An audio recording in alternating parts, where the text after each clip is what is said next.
Thank you. Would you be able to crack this loose? It's ultra tight for no reason. Which one? The sump bunk bolt, just under there. That one. Yeah. There you go. Thank you.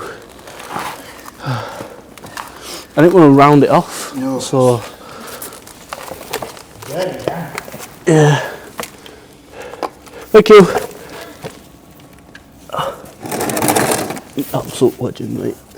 But I've just come and undone it. And once that's finished doing that, we'll be able to get the filter out.